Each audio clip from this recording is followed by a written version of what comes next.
Bonsoir, bienvenue à l'Atelier Librairie, le livre Voyageur, animé par Fabienne Roch et moi-même, Bruno Lalonde. Nous sommes à Montréal le 19 mars 2021. Alors, cet envoi autographe est d'Arnaud Levac. Et c'était glissé dans On ne part pas, un recueil de poésie. À la fête de poésie, c'est vite dit. C'est également un ouvrage de philosophie aussi, mais de manière très subtile, de manière très ténue. Et les meilleurs esprits y sont convoqués, soit de manière apparente, par une inscription visible, ou soit par une série d'influences que l'on peut délicatement sous-peser. Et c'est ça aussi le bonheur de certains livres, dont celui-ci. C'est qu'il a fait naître chez moi une profusion d'images et il m'a entraîné dans une grande dilatation des rêveries. Voilà, je me suis mis, j'ai pris un temps considérable à le savourer et j'ai noté quelques réflexions.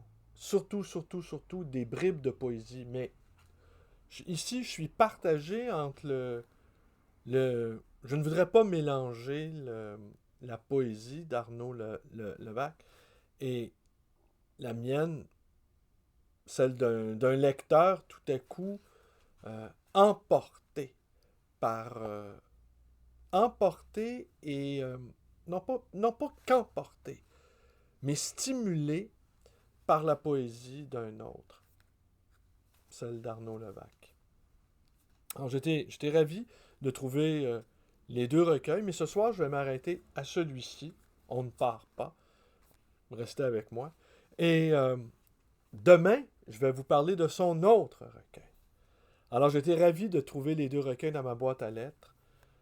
C'est, je vous dirais, dans les temps dans lesquels nous sommes, où nous ne correspondons plus de de manière épistolaire les uns les autres, peut-être les recueils de poésie, ce sont les lettres modernes d'aujourd'hui. Alors si on veut encore avoir quelque chose à dire à quelqu'un, alors on confectionne un recueil de poésie et on l'envoie un peu partout. Ce qui est étonnant aussi, et ça, je suis content de n'être pas un critique professionnel, quoique, je ne dirais pas que j'essaie de développer mon sens critique, parce que je dois vous confier que plus j'avance dans la vie, plus je me débarrasse du sens critique. Il me semble que tout un chacun possède un sens critique très aiguisé, mais à la fin, on a l'impression d'être entouré de petits couteaux, n'est-ce pas? Avec tous ces gens qui ont quelque chose à dire. Alors, et qui ont quelque chose à dire, et qui récriminent. Alors, et personnellement, je, je- je n'ai plus envie de récriminer. Alors donc, oui, des recueils de poésie qu'on envoie à un correspondant, pas si loin, il n'y a qu'un océan qui nous sépare. Loin dans le temps, cependant. Loin dans le temps, quand on réalise en parcourant ce recueil que Monteverdi ou Mozart y est convoqué, tandis qu'ici, de ce côté de l'Atlantique, eh bien, c'est la chasse-galerie, c'est c'est les contes normands et bretons issus du temps de Rabelais qui se sont amalgamés aux légendes autochtones, ont donné une sorte de d'écriture orale, parce que la force, la tradition du Québec avec un K c'est la tradition orale. Alors, les coureurs de bois qui sillonnaient la vaste Amérique, qui la découvraient, eh bien, pour entrer en relation avec les tribus autochtones, eh bien, devaient faire preuve de beaucoup d'imagination dans l'invention de l'oralité. Alors, mais nous recevons, nous les primitifs, nous recevons toujours avec un bel enthousiasme les objets qui sont écrits dans une langue chatoyante, dans une langue juste, dans une langue qui ouvre des espaces. Nous nous reconnaissons dans cette ouverture de l'espace, qui est presque constitutive, cette ouverture, à notre ethos, à notre manière d'être au monde. Alors, je vais vous parler, j'ai pris des notes, j'ai pris deux sortes de notes. Il y a les notes à proprement parler, qui collent au texte, qui ne le quittent pas, qui même le tient serré contre lui. Et il y a les rêveries vagabondes nées de ce on ne part pas. Et évidemment, il y a le cœur de la vidéo, qui est le recueil d'Arnaud Levac. Est-ce que je commence par mes rêveries? Est-ce que je commence par les notes que j'ai prises? Est-ce que je commence par Arnaud Levac? Écoutez, on va commencer par Arnaud Levac.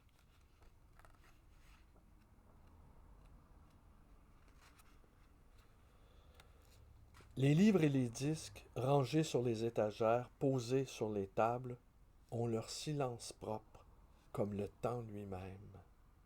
Il me suffit d'ouvrir un livre et de lire une page. Les mots se laissent traverser par le silence. La pensée dit ce qu'il y a à dire. Le style continue son chemin. Une page d'Homère et de Lucrèce, de David et de Dante, de Shakespeare et de Gongora, de Hölderlin et de Rimbaud. Le jour est autre, la nuit aussi. La singularité fait la différence, l'exception la vérifie. Tout cela se passe sous vos yeux. Vous êtes disponible à vous-même plus que jamais, à l'autre, par-delà vous-même. Une page déroule et enroule votre voix, comme une plage la musique et le chant, le temps sous vos yeux. Une poignée de livres et tout s'éclaire. La musique surgit. La peinture fait signe. La sculpture montre le pas. L'espace tout autour de soi, dans la plus grande proximité, est sans limite. Le temps, dans la plus grande intériorité, révèle la pleine conscience de sa grandeur. Alors on a compris, je vais avoir recours à mes notes, mais on a tout de suite compris, on ne part pas, débute par la bibliothèque. Alors, on ne part pas et ça débute par la bibliothèque. Allez, je vais y aller avec une série de notes parfaitement décousues, n'est-ce pas? Et je vais essayer de les recoudre sous vos yeux. Le point de départ de On ne part pas. La bibliothèque. Mais la bibliothèque elle-même est un temps ressassé, ramassé, un temps qui s'enroule sur lui-même. C'est le ver de terre devenant serpent de mer, l'infime qui rejoint les abysses. Pour tourner le dos, il faut s'appuyer sur le tangible. C'est l'expérience sensible du sujet. Le néant est l'air que l'on respire. La bibliothèque sas d'oxygène. Dans ces conditions, l'altérité devient possible.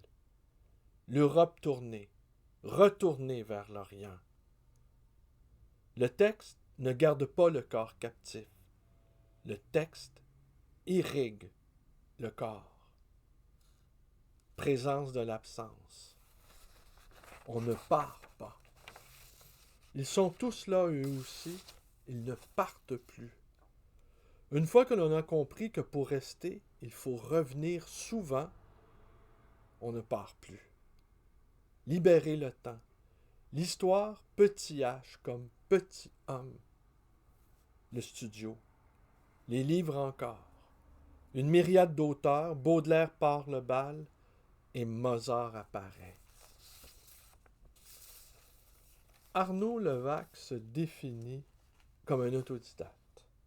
Il dirige et anime la revue Le Sac du Sommeur, 5 numéros.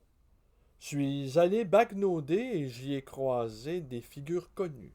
Bernard Noël, Marcelin Plénet, Pascal Boulanger, Christian Prigent, Didier Benloulou, Alain Jouffroy. Et plusieurs autres que j'apprendrai à découvrir dans les jours qui viennent. La revue paraît une fois là et on peut l'imprimer sur PDF. On peut imprimer le PDF. Le site de la revue est très... Bon, je vais me décoller de mes notes, franchement. J'ai l'habitude. Donc, la revue, le site de la revue est très bien fait, très rapide. On est très sobre aussi. Alors, Arnaud Levaque se dit citoyen européen. J'ai trouvé ça intéressant. Et j'ai trouvé ça intéressant aussi parce que dans son recueil, évidemment, sont évoqués ces grands Européens-là. Et la réflexion, à la fois littéraire et philosophique, s'étend à toute l'Europe. Et l'Europe, ce n'est pas que Mozart, ce n'est pas que Dante, c'est aussi Hölderlin, c'est aussi Shakespeare. Alors, toute l'Europe est à eux et Arnaud Levaque est un explorateur de cette Europe-là qui, pour nous, Nord-Américains, nous tétanise, nous paralyse devant tant de richesses, devant tant de possibilités. Et ce qui est aussi une source d'étonnement pour beaucoup d'entre nous, c'est que beaucoup d'Européens ne semblent pas le réaliser, ne semblent plus voir dans quel univers de richesse culturelle, intellectuelle, poétique, anthropologique vivent-ils. Alors on reçoit ça là comme un éblouissement, un aveuglement. Mais le lecteur qu'est Arnaud Levaque, lui n'hésitera pas à entreprendre sa pérégrination, une pérégrination qui, pour bien l'entendre, transcende les notions de nation. Alors, pas une seule fois on peut se dire il se dit français. J'aurais envie de dire il n'est pas non plus citoyen du monde. C'est un Européen. Alors, l'assise identitaire, elle s'est élargie au point de recueillir et d'assembler ce qu'il y a de plus vif chez les uns et chez les autres. La langue utilisée, elle est cette vieille langue de la diplomatie, cette vieille langue des échanges, qu'est le français. L'Européen peut en avoir la nostalgie. L'Européen, de quelque origine que ce soit, peut en avoir la nostalgie. La Renaissance et le baroque, ellipse du classicisme, n'en finissent pas de faire signe dans l'envers du temps. Le classicisme ordonne l'espace. La Renaissance et le baroque déploie le temps. Une nouvelle constellation de noms sonnant dans la nuit, comme autant de génies de la nuit des temps. Vasari est là, avec vous, pour vous le dire en personne. Il s'agit d'une renaissance, changeant, si vous tenez, votre propre rapport à vous-même et au monde.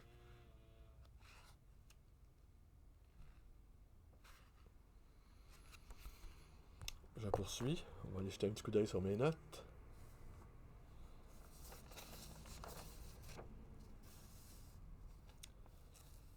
Il a accordé, Arnaud Levac, un entretien à Philippe Chauché qu'on peut retrouver sur le site de la Cause littéraire, où on comprend mieux sa démarche. Alors, c'est à la fois une démarche théorique, évidemment poétique, il va sans dire, et qui pourrait, dont existentielle aussi, parce que ce qui est au cœur de son travail théorico-poétique, c'est le sujet, c'est-à-dire vous, c'est-à-dire moi. Et ce qui pourrait donner le point de départ de sa réflexion, c'est une citation d'Émile Benveniste, bien avant de servir à communiquer, le langage sert à vivre. Alors c'est à partir de cette ligne d'horizon, si je peux dire, que se met en place un processus d'écriture, de lecture, qui enracine le poète au cœur des affaires du monde.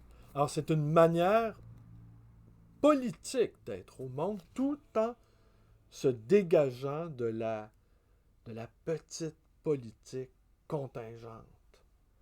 Et il nous apparaît de plus en plus nécessaire que les nouvelles lignes d'horizon se démultiplient et sortent du carcan du militantisme dont on sait que la racine s'apparente, hélas, trop souvent aux militaires, et c'est de cela dont on doit se dégager aussi. Donc, ne pas être un militant, et à plus forte raison un militaire, il va sans dire, mais avoir cette capacité aussi à créer autour de soi un réseau de compagnonnage.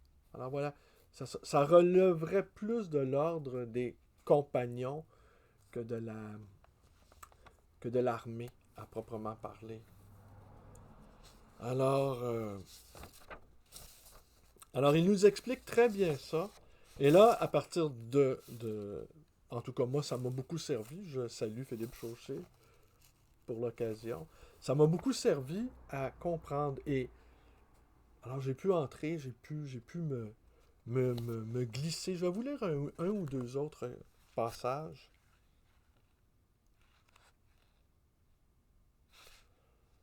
Vous vous attendez à tout. L'essentiel vous parle.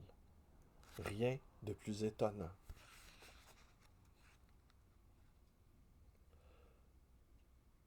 Le présent dans toute sa splendeur. L'être dans sa plus grande radicalité avec le néant.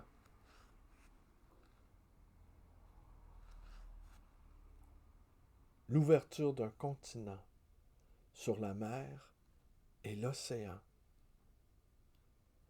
Les taureaux fous de Lascaux surgissant de la nuit des temps en plein cataclysme mondial.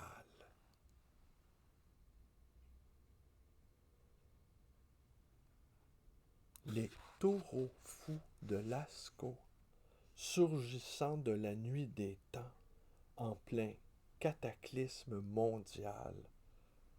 Alors ça, c'est assez fulgurant, n'est-ce pas?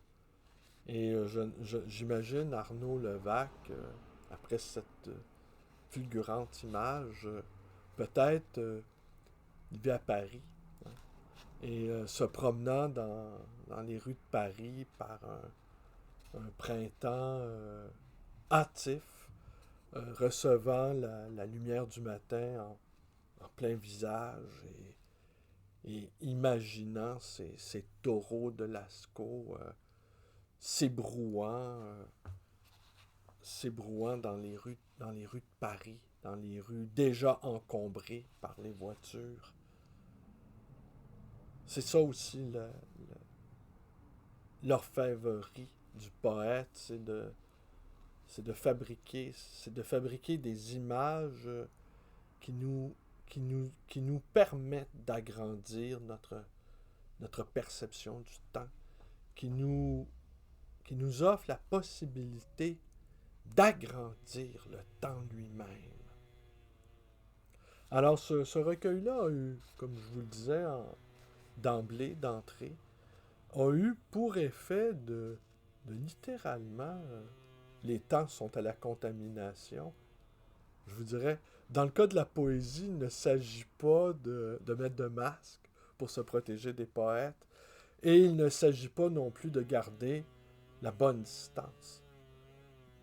Ouais, ça c'est encore la porte, je ne sais si vous l'attendez, cette porte qui n'a qu'une seule envie, c'est de prendre de large.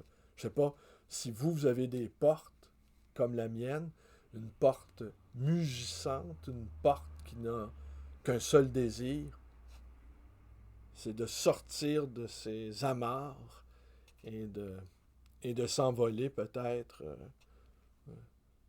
dans une autre librairie. Alors, oui, ce temps pandémique, eh bien, dans ces temps pandémiques, dis-je, ce recueil de poèmes que j'ai évidemment beaucoup aimé, et c'est ça aussi le petit miracle, n'étant pas, comme je vous disais, critique professionnel, ne souhaitant surtout pas l'être. Moi, je n'aime qu'aimer, je n'aime que consentir, je n'aime qu'à être subjugué, je ne cherche que ça, la subjugation. Eh bien, je suis convaincu qu'Arnaud Levac, en me faisant l'honneur de m'offrir ces deux recueils-là, savait avec une absolue certitude que cela me plairait. Alors ça aussi, il y a quelque chose des affinités lectives, hein, comme il le dit avec Philippe Chauché. À la fin, on se reconnaît peut-être, ces vieux guerriers, Philippe Chauché et moi, les vieux guerriers qui en avons parcouru pas mal de kilomètres de papier imprimé, et les jeunes fougueux, apparaissant eux aussi au coin du feu, nous relatant leurs exploits plus récents, et nous toujours ravis de voir que la, la poésie, l'amour des livres, au fond, ne meurt pas. Nous aussi, on ne part pas.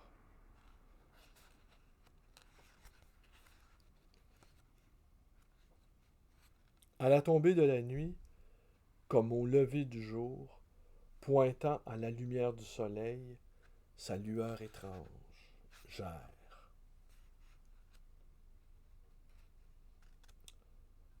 Sous ses yeux, un doigt sur une page pour entendre ce qu'il y a à entendre sous ses doigts.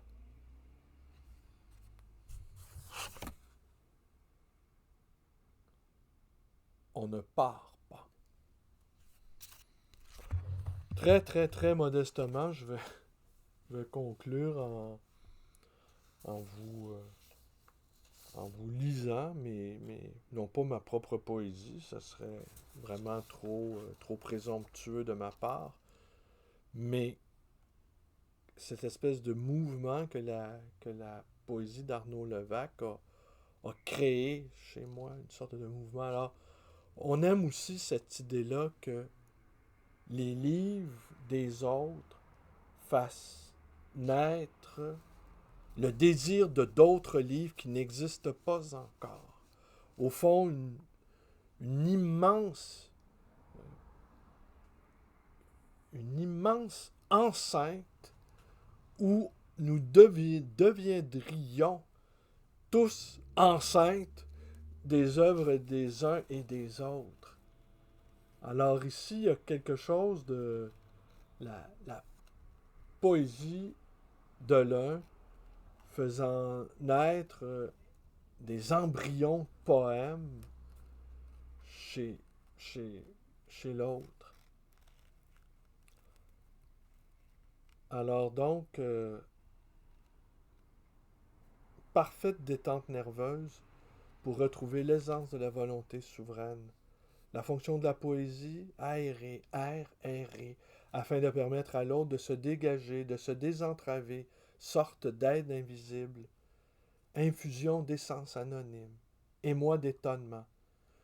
Plus j'avance en âge, plus je me trouve en posture de débutant. Les commencements sont toujours radicaux. La main qui touche l'eau. L'organisation domestique de l'existence prend toute la place. Elle dévide la vie. Une mystique de la peau. L'exactitude du temps. Se gouverner soi, mais n'en laisser rien paraître. L'univers y prendra part. On m'offre des livres que l'on sait que je vais aimer. Le liseur doit être désaltéré. Le lisseur de pierre ne doit pas se reloger dans l'autre foi.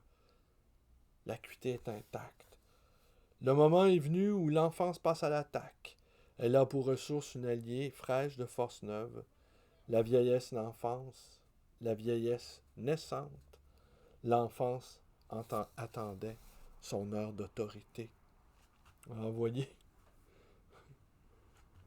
Alors, demain, je serai encore parmi vous. En vérité, je vous le dis, demain, je serai parmi vous et je vais aller encore m'abîmer dans une contemplation poétique avec le deuxième recueil d'Arnaud Levaque. J'ai cru comprendre également qu'il avait écrit un essai théorique qu'il m'a envoyé. Alors, par avance, je m'en régale et je vais aller je vais aller le lire dans mon propre studio. Vous savez, l'atelier librairie, il y a beaucoup de pièces. En fait, c'est un petit bâtiment. Je vous ferai visiter, à un moment donné, on le filmera, Fabienne et moi. On ira faire le tour du propriétaire. De pas toutes les pièces, parce qu'il y a des pièces, il n'y a que des livres. Et en fait, les dépôts de livres se multiplient un peu partout. Il y a juste dans la librairie où il y a de l'ordre. Mais tout le reste, c'est chaos. C'est chaos régnant sur le temps. Et alors, je me fais une joie par avance de lire son recueil théorique. Et je sais que les esprits... à la fois, parce que cette poésie, celle d'Arnaud Levaque, tout en étant d'une facilité apparente, est quand même mûrie par une intense réflexion alimentée aux meilleures sources.